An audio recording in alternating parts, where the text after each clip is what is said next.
being serious. I feel totally lost. If I'm asking for help, it's only because being with you has opened my eyes. Could I ever believe such a perfect surprise? I keep asking myself, wondering how. I keep closing my eyes, but I can't look you out. Wanna fly to a place where it's just you and me, nobody else, so we can be free. Nobody else, so we can be free. All the things you said, all the things you said, running through my head, running through my head, running through my head. All the things you said, all the things you said, running through my head, running through my head. All the things you said, all the things you said. Yeah, the love of my lips. All the things you said, all the things you said.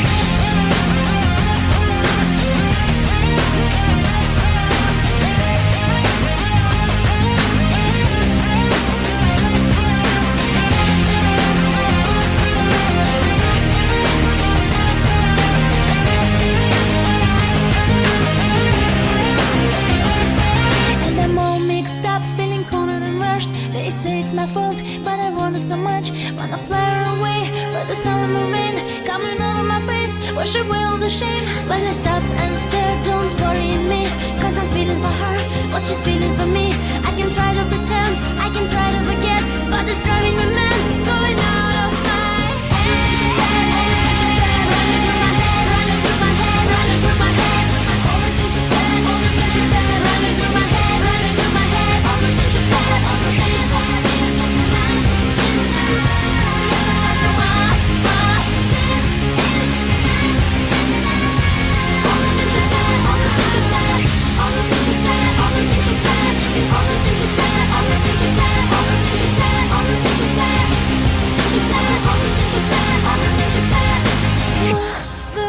Looking at me, tell me, what do you see? Yes, I lost my mind.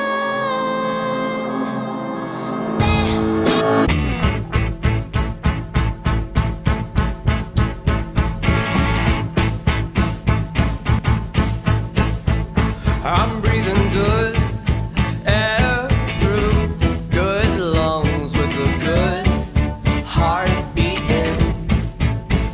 And a problem ain't a problem unless you keep on feeding it. Cause it's hungry like a tiger. We got that tiger by the toe. Unless it hollers for its mama, we ain't gonna let that tiger go. Oh no.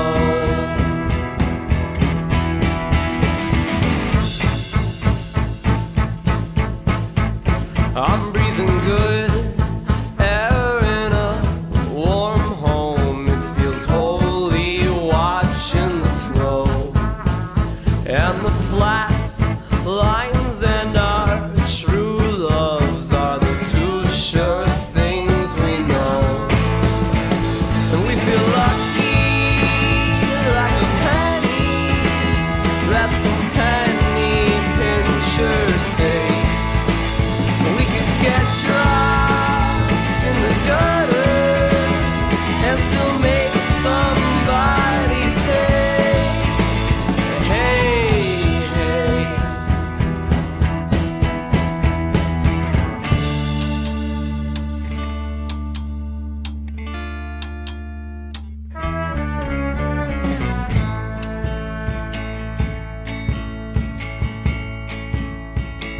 We've got those lungs that breathe and sigh.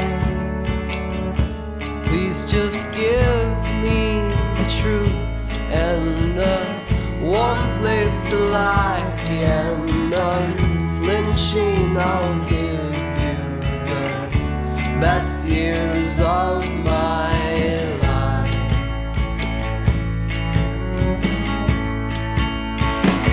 And while the lungs make the melody, it's the cocktail kit in my chest cavity that makes a simple beat that you can tap along in time. You can tap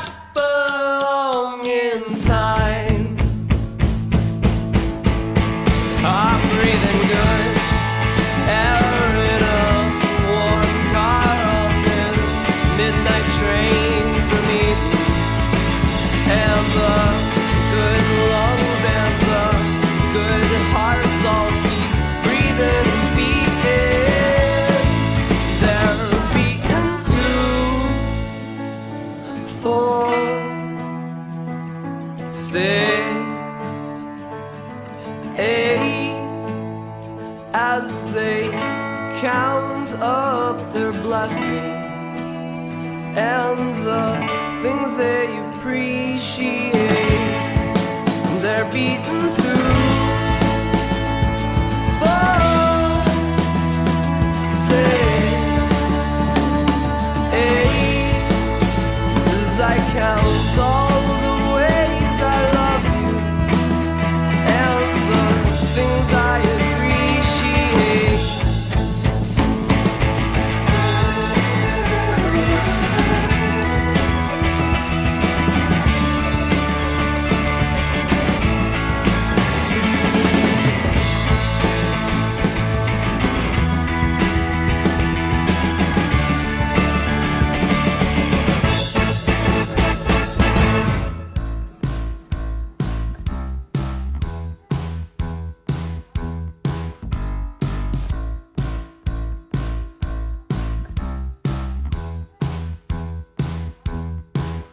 My moon, my man, so changeable and such a lovable land to me.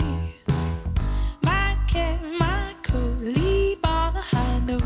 There's nowhere to go but on. Heart on my sleeve, not where it should be. The songs I don't key again. My moon's my face, what day in the face? It's the calendar page again. Take it slow, take it easy on me. She's so light on me, please. Take it slow, take it easy on me. She's so light on me, please.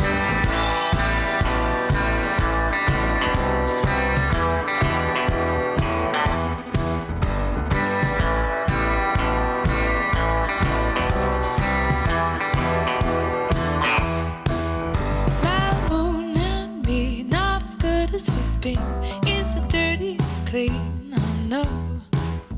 My cat, my coat, leave on a high note. There's nowhere to go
Good morning.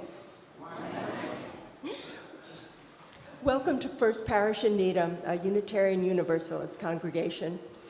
I'm Wendy Blum. My husband, Dave, and I have been coming to First Parish for about 35 years. And as you can imagine, over the 35 years, I've been involved with lots of different committees, including 2 stints as president during ministerial transitions. Right now, I'm currently involved in playing bass for First Parish Players, which plays for Sunday services about once a month, and also as the convener of the innovation team. You can learn more about all that's happening at First Parish by going to our website, uuneedham.org, and signing up for our weekly e-newsletter, or by following us on social media. Our order of service is online too, at the QR code in your pews and at the website uuneedham.updates.church. Please speak with our ushers, greeters, and Zoom hosts if you have questions or accessibility needs.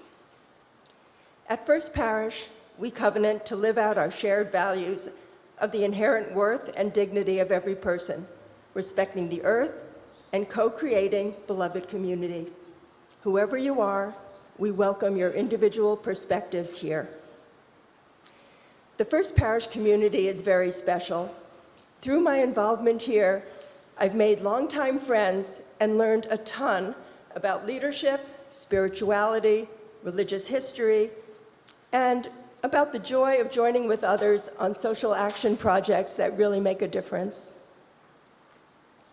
The multi-generational social events are also very fun here too.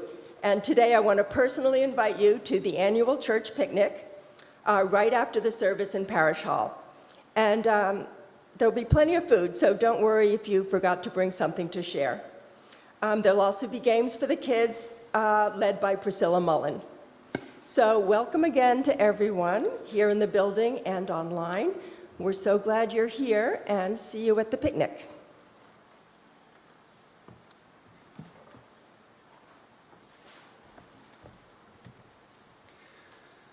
We kindle our flame, the symbol of our Unitarian Universalist faith, for interdependence, for pluralism, and in celebration of our world community. As we enter into this world competition, as real football fans from around the globe arrive for the World Cup, may this chalice light kindle in us a spirit of unity. May we be reminded of our connections to one another. May all our international visitors receive warm welcomes.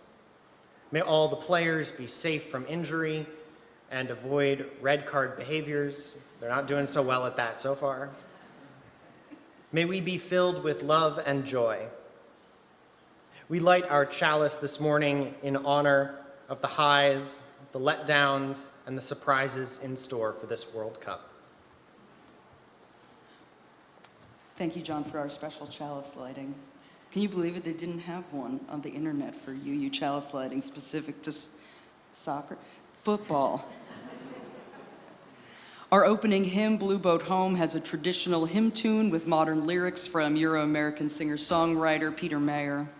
From home and from here in the building, please rise in body or in spirit and join in singing Blue Boat Home. The lyrics are in your orders of service, on screen, and at number 1064 in your teal hymnals.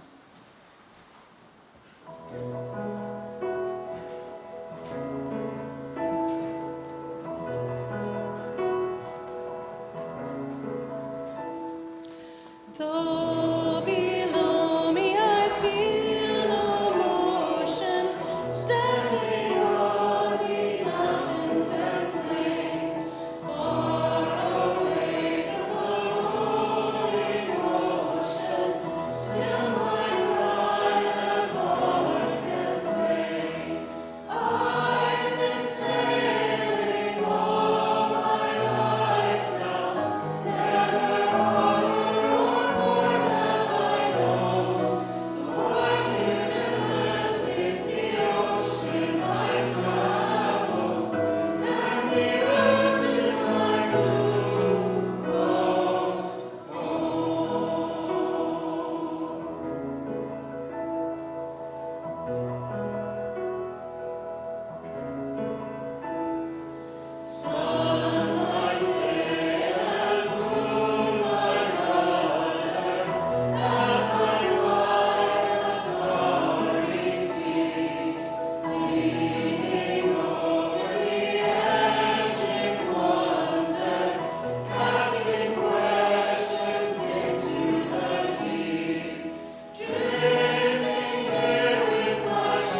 Please join me as we say the covenant. Oh, let me start that again. In the Unitarian Universalist tradition, the covenant is a set of promises the membership of a congregation strives to honor with one another and out in the world. Whether we participate in our community online or in the building, we strive to live these promises every day. Please say along with me the words of our parish covenant as in your orders of service and on screen. We gather as a loving community to encourage and comfort one another.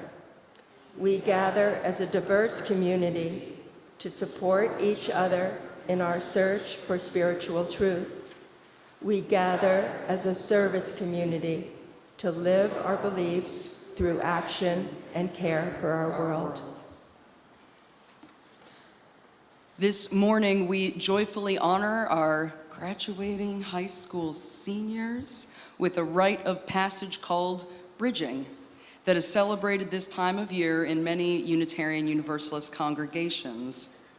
To our bridging seniors, we add our congratulations to those of your families and friends. We are proud of you, and we thank you for all your contributions to the life of our congregation. And so I invite our graduating seniors who are here in the building today to come forward to the chancel as I call your names. I think we've got everybody on the list. We'll see how many are here today. Josephine Calzada, Eli McHugh, Fallon Campbell, Owen Kochi, and Rory McGovern. Is there anyone else who's graduating from high school we were just not aware of? Okay. To say, you guys can come all the way. To say that your high school years have been complicated would be an understatement at best. We are especially proud of you for reaching this milestone during overlapping global and national crises. You are all very amazing. So many people in our congregation have been blessed by your presence in our lives, and as a congregation, we are proud of you, in who you are and how you engage with the world. I'm sure I speak for many when I say I'm very grateful to have met you and to have known you. Amen. Would the parents and families of our Bridgers please rise for a moment?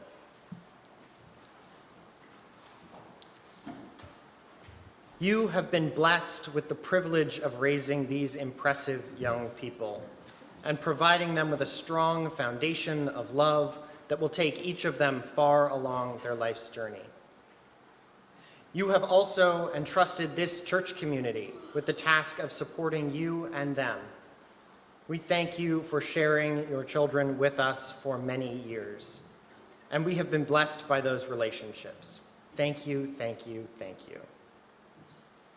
Now, will our bridging youth please follow me to the vestibule so we can enter the bridging ritual. As John and our bridgers head to the back of the sanctuary, I invite forward all adults who are here today, young adults or adults, who have been Unitarian Universalists since childhood. Please join together here at the chancel steps. Do we have any lifelong UUs here today? Yeah, I see you guys there. Byron, I think you count. Byron. When did you come here? I think that it's fine. I'll clarify. I think if it's like before middle school, you can just check that. Thank you. Okay, there we go. And if you're participating on YouTube or Zoom, please, you're invited to put in the chat box if you're a lifelong UU, lifelong UU. Thank you. Okay. Oh, here we go.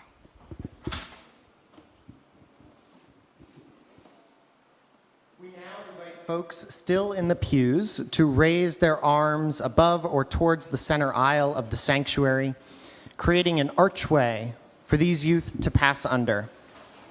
If you're at home, you're invited to do this from wherever you are in the direction of our meeting house.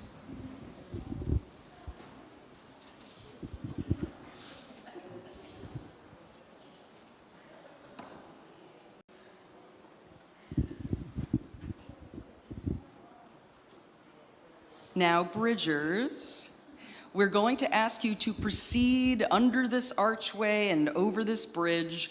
This path represents your journey from childhood to adulthood as a Unitarian Universalist, and it is a bridge eternal. You will always have a connection to this community, and our commitment to you does not end merely because you are beginning a new phase of life. You will always have a spiritual home here. Now please come forward.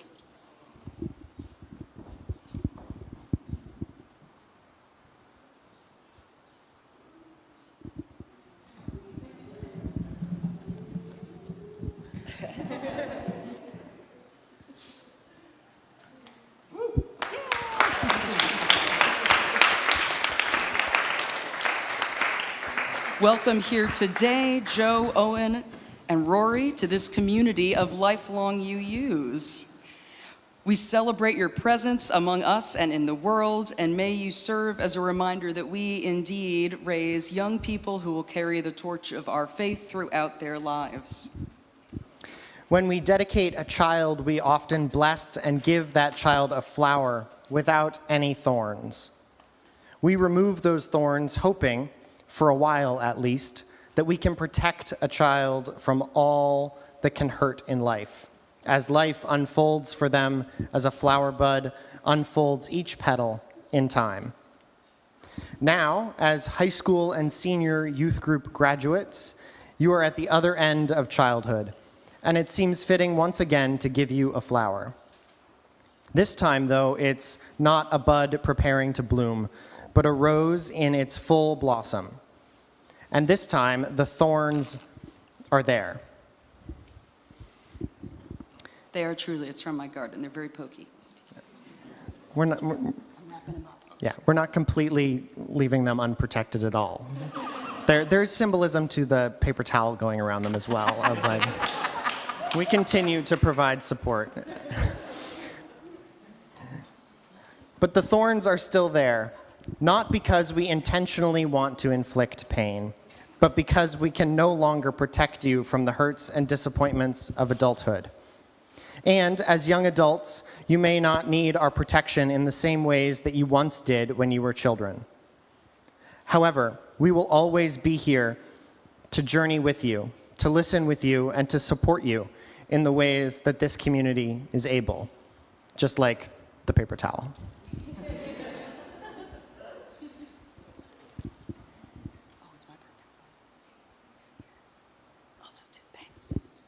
Graduating seniors, we're also pleased to present you with a celebratory gift. As you begin this next leg of your personal and spiritual journeys, we have equipped you with some tools to help you. In your gift bags, you'll find a small chalice and an electric candle, as well as a collection of essays from you young adults, such as yourselves, and a chalice necklace with the year engraved on the back. And we close our bridging ritual today with this blessing, adapted from UU Youth Leader Jane Churin. Your time is now. We applaud you for all you have been, for all you are now, and for all you will be. Today marks an ending so that you may begin again to hope and do and learn and be. We will let you grow, but we won't completely let you go. Today you crossed this bridge. Go now and make choices that will lead you to be happy and healthy adults, knowing that we will support and nurture you. You will always have a home here at First Parish and in Unitarian Universalism. We send you forth from high school and youth group with our very best wishes. Congratulations.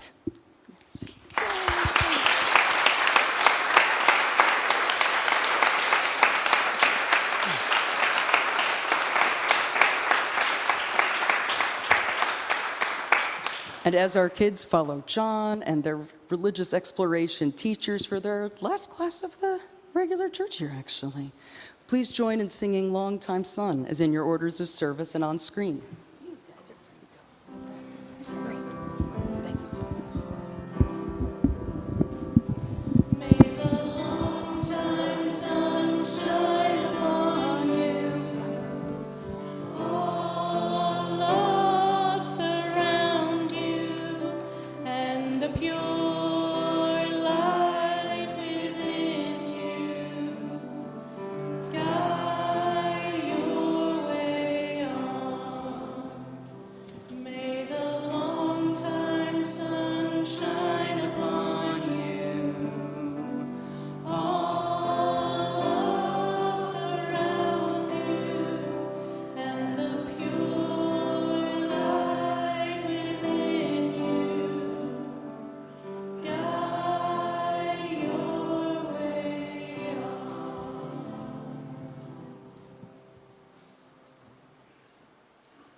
We've come to the time in our worship service when we share the joys and sorrows that are very close to our hearts and to our lives.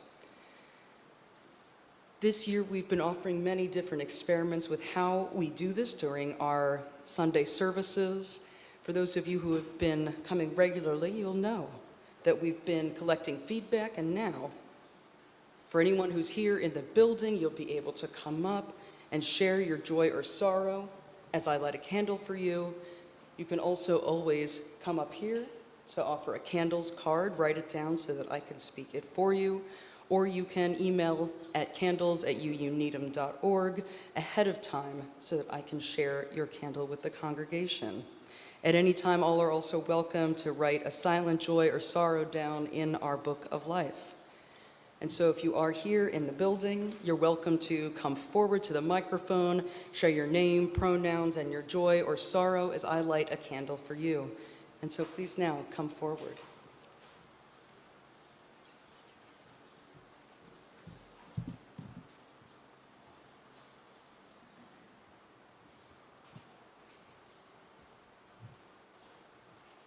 My name is Lily Whitman. Told you last week that I was going to have a procedure. It got canceled to August. On top of that, I'm going to Maine, and this is my last service until September.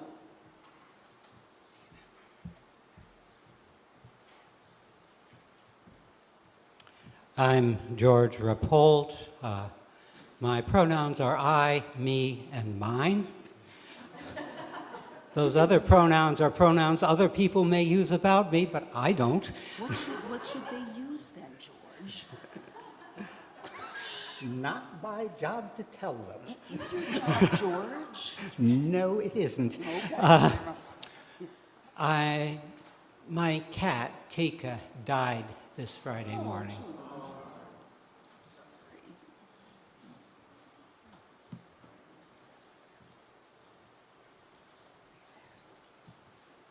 Hello, Claire Galkowski, she, hers, but I don't call myself that, usually. I have a joy. I'm elated that my son, my youngest son, John, and his fiancée, Mackenzie, have set a wedding date for next June, and they've signed the contract for the reception, and I couldn't be happier for them. They're just wonderful people, so we're looking forward to that. Congratulations.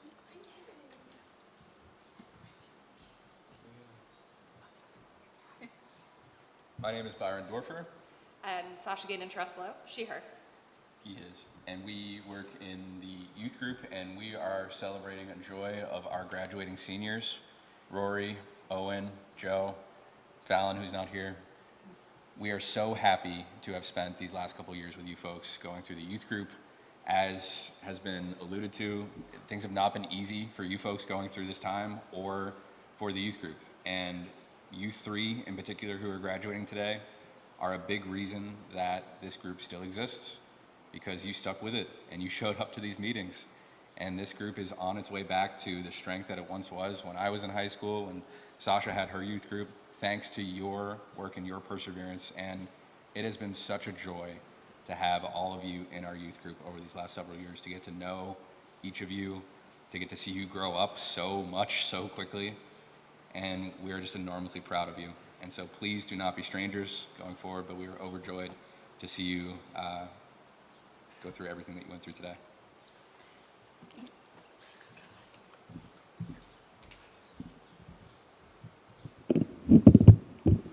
Hi, I'm Elliot Chakowski. This is a candle of joy and thanks. Lynn is 2 weeks status post her back surgery. She is home. She is up and around. She's eating. She's writing. And I want to thank everyone in this community for their concern and their support. We've been very well taken care of and very much appreciated.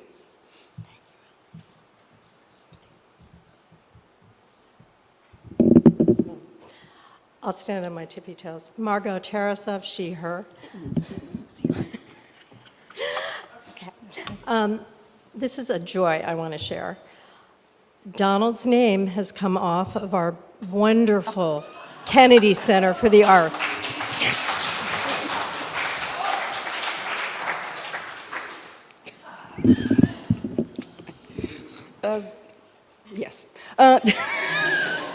We have two pre-submitted candles, one from Sydney, a candle of joy to appreciate the work of artist David Hockney, who died on Thursday.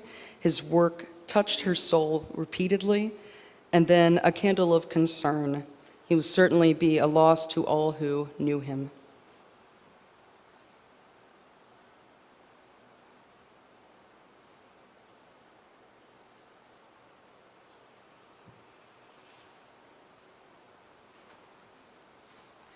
And then I'd light a candle on behalf of Joe and Ali Cucuzzo, who are thrilled to share that their first grandchild was born on Friday, June 12th, to their daughter Anna and son-in-law Max. Mama and baby boy Sol are doing very well, so congratulations to the whole Cucuzzo family.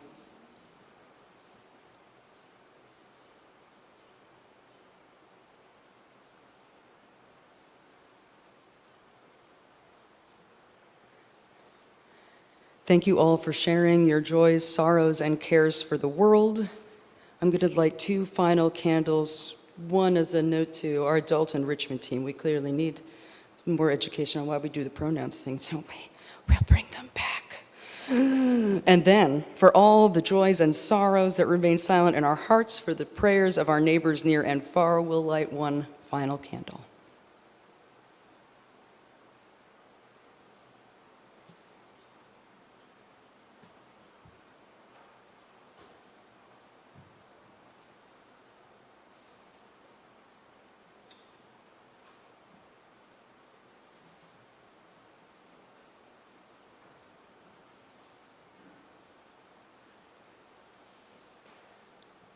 May the peace of this sanctuary be felt too wherever you are participating from, as we remember that even though we worship in different times and places, we are still deeply connected. I invite you now, will you please join me in the spirit of prayer? As you breathe deeply in and out, and allow your body to become comfortable yet alert wherever your body is right now. Please hear these words adapted for collective worship from Euro-American UU minister and poet Reverend Sandra Fees. Cosmic presence, ignite us with your energy.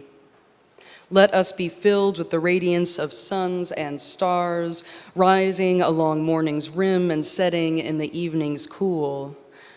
May we be sparked with curiosity to greet whatever may come and to accept whatever may go at the end of the day.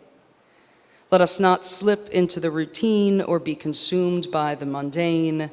May we be surprised by the lavish blaze of creation so that our spirits may catch fire and be reawakened to delight.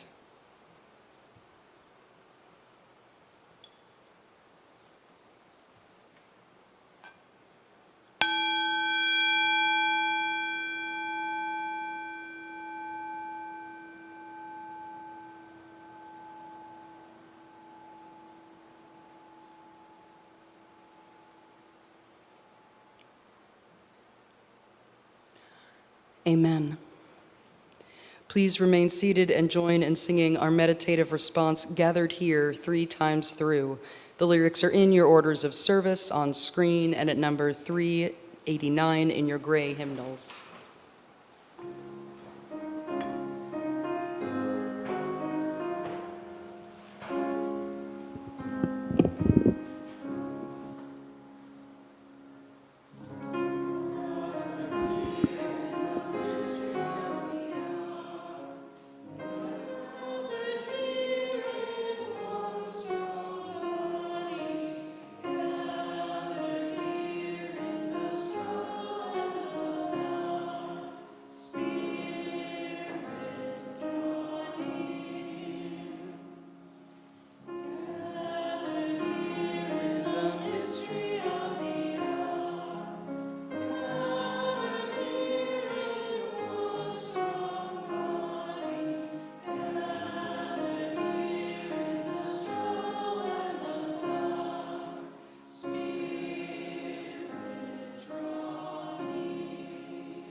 This congregation has been supported by the volunteered time and treasure of its members and friends since its founding in 1711.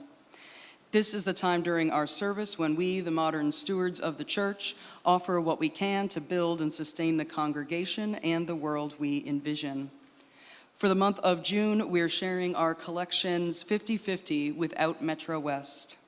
Out Metro West is a local organization that supports LGBTQ youth in the Boston Metro West region.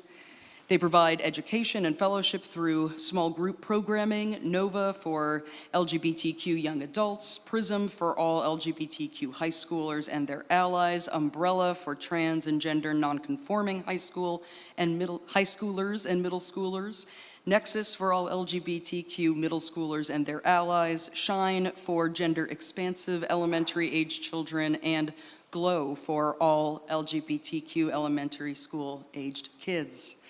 Out Metro West also hosts a parents and caregivers support group, drop-in hours for LGBTQ young people at their center in Framingham, and workshops and resources for the wider community. First Parish has had many collaborations with Out Metro West over the years, including financial and programmatic support during Pride Month. We were proud to have them participate at yesterday's Needham Has Pride rally, march, and party. To donate to today's offering, you can use one of 3 different methods as described in detail in your orders of service: using text to give, donating through the website uuneedham.org, or dropping a check or cash into the collection plate, or mailing a check to First Parish. Whichever way you donate, please remember to specify whether it's meant for the plate collection or for your annual pledge. And if this is one of your first visits to First Parish, we encourage you to fill out a yellow card in your pew back to drop into the collection plate, or to fill out our online visitors form at uuneedham.updates.church so we know how to get in touch. And many thanks this morning to Janice Wright for our beautiful flowers today in loving memory of her brother, Joel. Thank you all for all you are able to give to help support and sustain this congregation and the vital work of our community partners. May the ushers please come forward.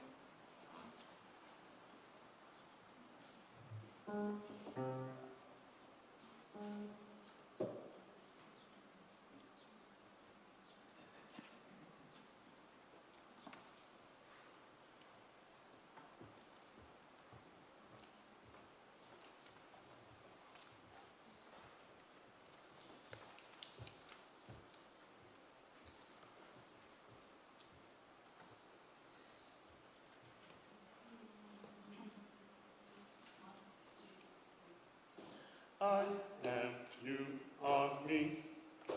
That's what I said, I am, you are me. Don't you see, I am, you are me. That's what I said, I am, you are me. Don't you see, I am, you are me. That's what I said, I am, you are me. Don't you see, I am, you are me. That's what I said, I am, you are me. Don't you see, I am, you are me. That's what I said, I am, you are me. Don't you see, I am, you are me. That's what I said, I am, you are me. Don't you see, I am, you are me. That's what I said, I am, you are me. Don't you see, I am, you are me. That's what I said, I am, you are me. Don't you see, I am, you are me. That's what I said, I am, you are me. Don't you see, I am a part of you. You are a part of me. And so together we are one body. I am inside your head. You are inside my heart. We fit together, perfect from the start. I am, you are me. That's what I said, I am, you are me. Don't you see, I am, you are me. That's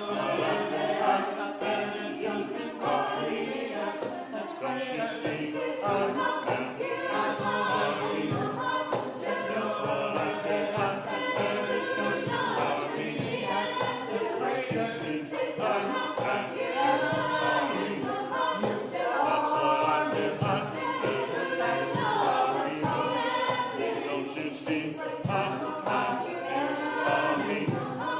That's what I said, I am you are me. Don't you see, I am a part of you, you are a part of me, and so together we are one body. I am inside your head, you are inside my heart.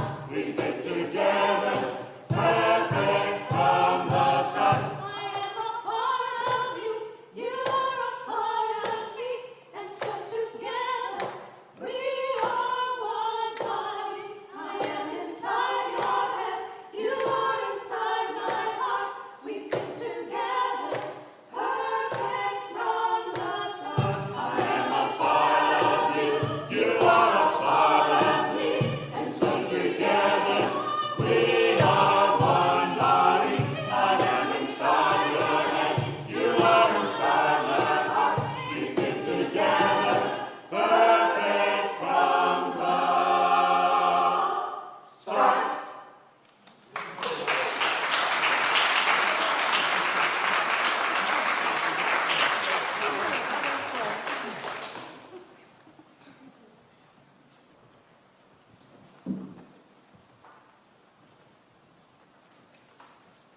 Our reading this morning comes from Vietnamese Zen Buddhist monk and leader Thai Thich Nhat Hanh.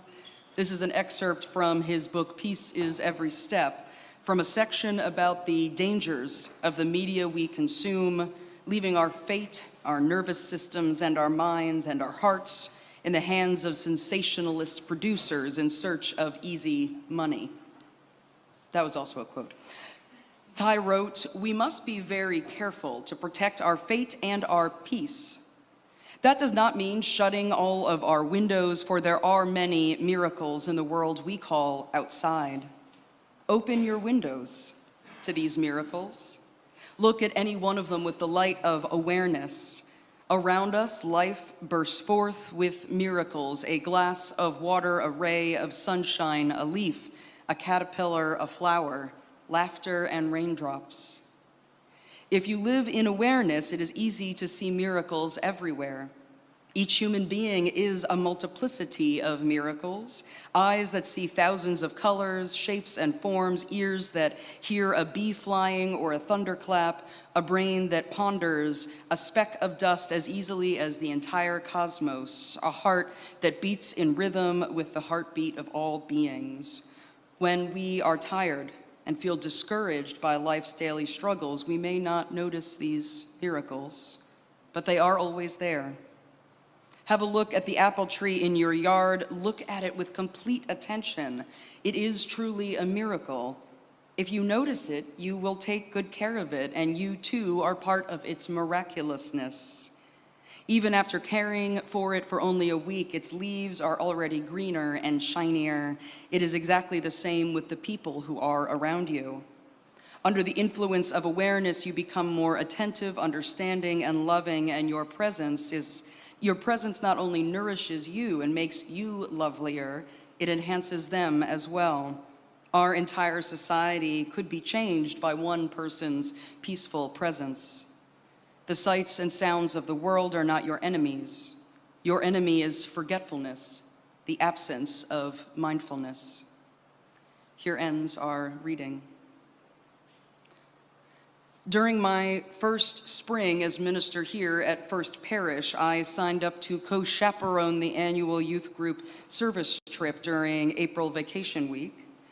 At the time, the service trip always rotated year to year between the two public school vacation weeks, both to accommodate different participants' different sports schedules, and so that every other year it was possible to drive to a service trip location instead of taking on the budget-busting expense of flying. In April of 2015, to say that the trip was within driving distance was a bit of a stretch.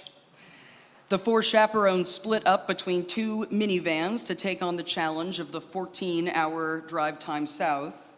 It was challenging enough, to choose music playlists that were agreeable to everyone in each car, much less for an audiobook or podcast, which were far fewer and far between a decade ago anyway. By the time we reached my childhood Commonwealth of Virginia, we were in need of something to do as we drove through the sparsely populated, though very beautiful, section of the Appalachian Mountains called the Blue Ridge, from Virginia's Shenandoah to our destination, the Great Smoky Mountains of Tennessee. One of the other chaperones recommended the game Cow. It's fairly simple to explain. When you see a cow, you shout, "Cow!" The first one to see and shout wins that round. There were many opportunities for each of us to be the first to spot a cow, so to speak. They were not all dairy cows. Interestingly, we all latched onto the game. And more interestingly, this game of looking for cows meant that we noticed a lot of other aspects of the surrounding landscape than we would have noticed otherwise. What the game really required was sustained attention. Looking for cows helped us notice the increasing density of Confederate flags, which I had forgotten would be a somewhat unfamiliar phenomenon for our greater Boston-based teens, as well as the experience of a sped-up spring season. The farther we drove, the greener the leaves on the trees and the appearance of later spring flowers, ones we wouldn't see in Massachusetts for at least another month. I loved that service trip, 28 plus hours in a car and all. Last Sunday, we considered how curiosity can be an antidote to fear, with the conscious switch from an attitude of, "Oh no, what's about to happen?" to, "Oh wow, I wonder what will happen next." And today I invite us to consider how the practice of curiosity can be an antidote to boredom and to hubris and to compliance.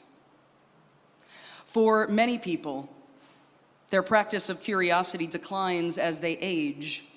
Spend time with any young child and you'll find yourself inundated with questions of how things work, what things are called, why things are the way that they are. That's a blessing about being part of a multi-generational faith community, isn't it? We can allow ourselves to be inspired by each other, in this case by childlike curiosity. But in families and in schools and in houses of worship, this open curiosity can be harshly discouraged. Children are told their questions are incessant or annoying, and that their questions demonstrate a shameful ignorance. Why haven't you learned that? Figure it out yourself. Or that their questions are bad, are blasphemy. In part, generative AI is a temptation for people of all ages because of its claim that the user can avoid anyone else knowing they don't know something. But that's bringing us back to fear. We're on a different topic today. Such experiences can drive a person to hide their curiosities because curiosity becomes a vulnerability. As it is hidden, we can get out of practice. We can become stuck. And that can make us bored or prideful or dangerously obedient. The world is too much of a wonder for us to acquiesce to boredom. As we heard from Thich Nhat Hanh in our reading, if you live in awareness, it is easy to see miracles everywhere. When we are tired and feel discouraged by life's daily struggles, we may not notice these miracles, but they are always there. In the Zen Buddhist tradition, the ability to notice miracles and mysteries is part of the practice of the beginner's mind, a recognition that nothing is permanent and there is, in fact, always something new under the sun. Jewish-American Soto Zen practitioner Zenke Blanche Hartman describes beginner's mind as being present to explore and observe and see things as they are. I think of beginner's mind as the mind that faces life like a small child, full of curiosity and wonder and amazement. I wonder what this is. I wonder what that is. I wonder what this means. Without approaching things from a fixed point of view or a prior judgment, just asking, what is it? This is our work. Just to be here, ready to meet whatever is next without exception or prejudice or preconceptions. I wonder if any of you already have a formal Zen practice of beginner's mind, if you practice encountering whatever is before you with cultivated openness. Or perhaps you didn't realize you had this practice, but when you feel boredom coming on, you're able to snap out of the stagnation without relying on a rectangle. Maybe you have experienced the simple joy that comes from spotting cows. In this wondrous world, there is too much mystery for any of us to feel we've reached the conclusion of our learning. Our Unitarian Universalist spiritual ancestor, Euro-American minister, theologian, and educator, Reverend James Luther Adams, wrote that our faith and religious liberalism more broadly depends first on the principle that revelation is continuous. Meaning has not been finally captured, nothing is complete. Adams then added, and thus nothing is exempt from criticism, which I imagine is a reflection of his work as a seminary professor. To live in the world as though our expertise and experience in any area has reached its full capacity means that we no longer can notice what's around us. We are boxed in by our own expectations and assumptions. Scott-Irish writer, folklorist, and retired neuroscientist Dr. Sharon Blackie writes, "What would happen if we began each day from the position that we don't know everything, and that what we proudly imagine to be our truth and our wisdom probably aren't such perfect reflections of reality after all? What would happen if we began each day with the realization that it's entirely possible that we don't know anything that really matters?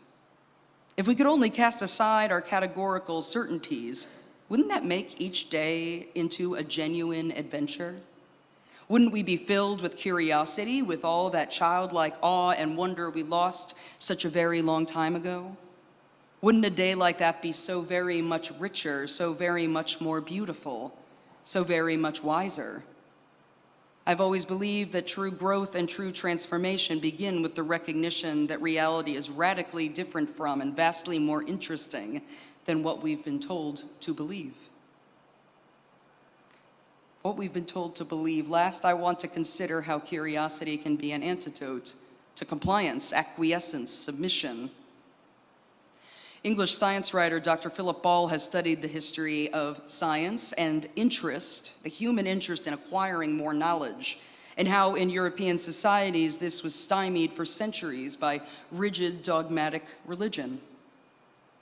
Dr. Ball wrote that science in the modern sense only really took off when that religious hierarchy started to be eroded, when it became acceptable to ask any question about anything. That began to happen toward the end of the 16th century, particularly in the 17th. Curiosity had theological connotations. Most obviously, in the Christian tradition, curiosity was problematic and impious, trying to pry into God's creation. If something was hidden, a lot of medieval theologians thought then it was something God intended us not to know about.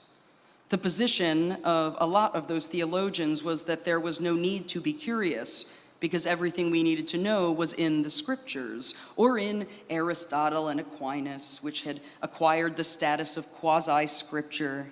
The idea that there was no need to look any farther than that. And in the hands of Augustine, early Christian theologian, curiosity had become a disease, one of the vices or lusts that are at the root of all sin. He wrote, "It is in divine language called the lust of the eyes." No surprise then that our Unitarian and Universalist ancestors faced discrimination and violence. Spanish physician Dr. Miguel Cerveto was among the last to be burned at the stake for the heresy of Unitarianism. And early Christian theologian Origen, all of his books were systematically burned 2-3 centuries after his death because he was curious. He proposed the possibility of universalism and reincarnation as the mechanism for it. Just a proposal, just maybe. Gay French philosopher Michel Foucault wrote that curiosity is a vice that has been stigmatized and turned by Christianity, by philosophy, even by a certain conception of science. Curiosity is seen as futility, but the word, however, pleases me. To me, it suggests something altogether different. It evokes concern.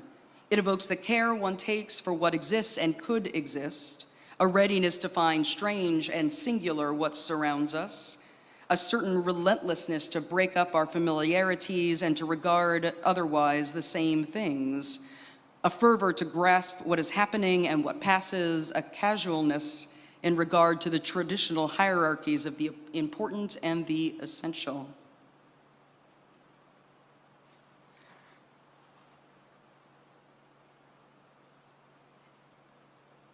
I had a whole other thing. We're running late. In the fourth of 10 letters sent from one Austrian poet, Rainer Maria Rilke, to another, Franz Xavier Kappes, Rilke wrote, "I should like to beg you earnestly to have patience with all unsolved problems in your heart and to try to love the questions themselves like locked rooms or books that are written in a foreign tongue. Do not search now for the answers which cannot be given you because you could not live them. That is the point, to live everything. Now you must live your problems, your questions, and perhaps gradually, without noticing it, you will live your way into the answers some distant day. Perhaps you actually have in you the possibility of molding and shaping as a particularly blessed and pure form of life. Train yourself in it, but take what comes in complete trust. And as long as it comes from your own will, from some need or something other than your inner self, then take it for itself and hate nothing. Live the questions. May we enjoy the wondrous world around us and all the questions that bubble up within us about ourselves and about everything.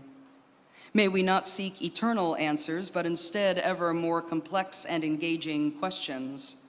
May we appreciate the one world and the one life that we are living, and miss as little of it as we can. Blessed be, and amen. Our closing hymn, We Laugh, We Cry, was written by 20th century UU singer-songwriter Shelley Jackson Denham. From home and from here in the building, please rise in body or in spirit and join in singing We Laugh, We Cry, verses 1 and 4. The lyrics are in your orders of service on screen and at number 354 in your gray hymnals.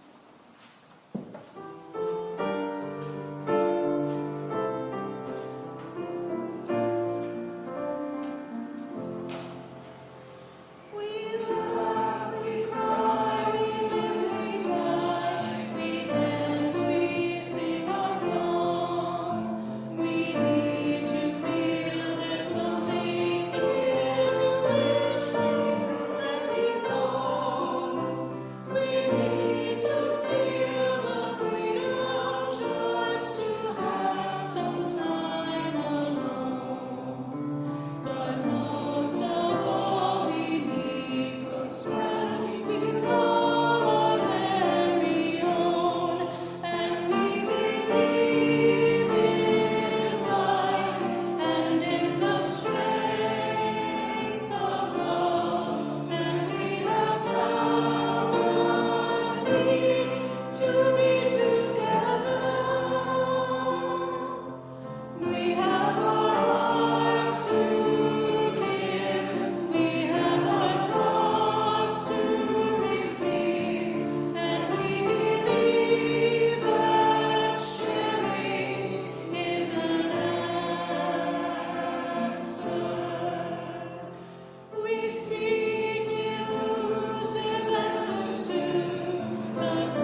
As we near the end of our service, let me highlight for you some of what's coming up soon at First Parish.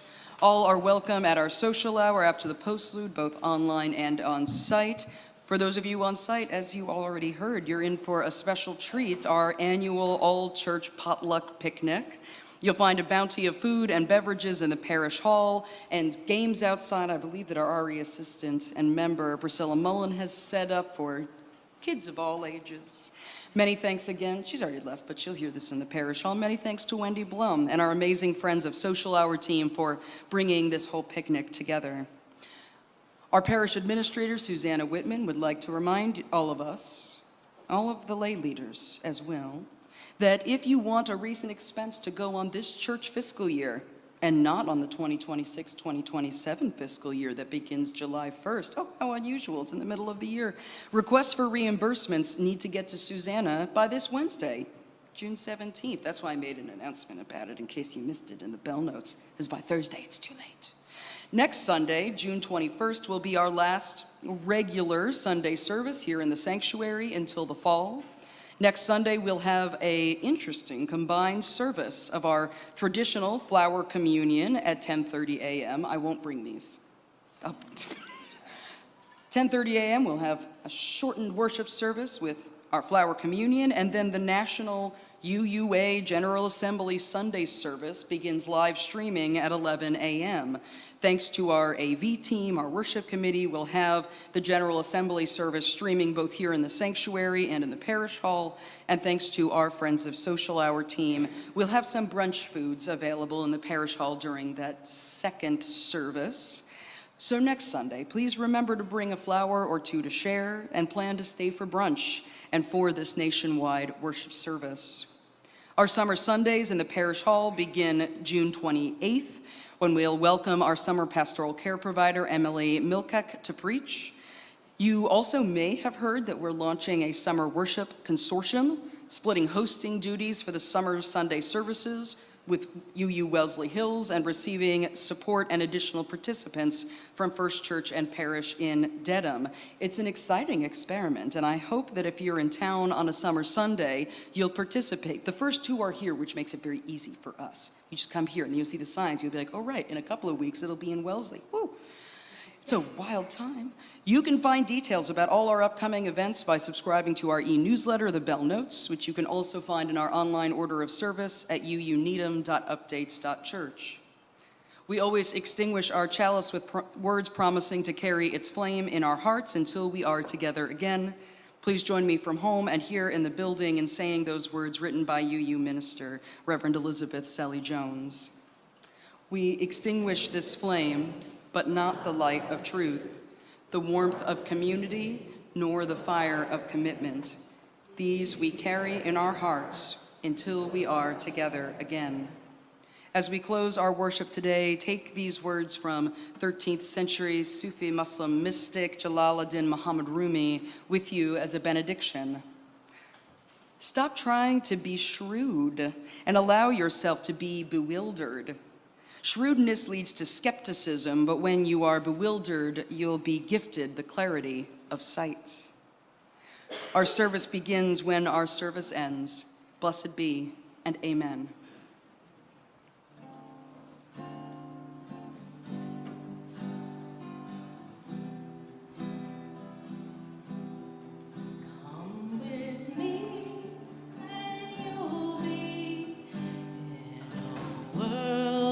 Pure imagination, take a look and you'll see into your imagination.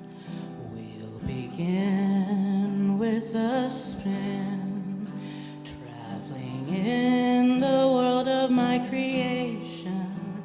What we'll see will defy explanation. If you want to view paradise, simply look around and view it. Anything you want to do it. Want to change the world?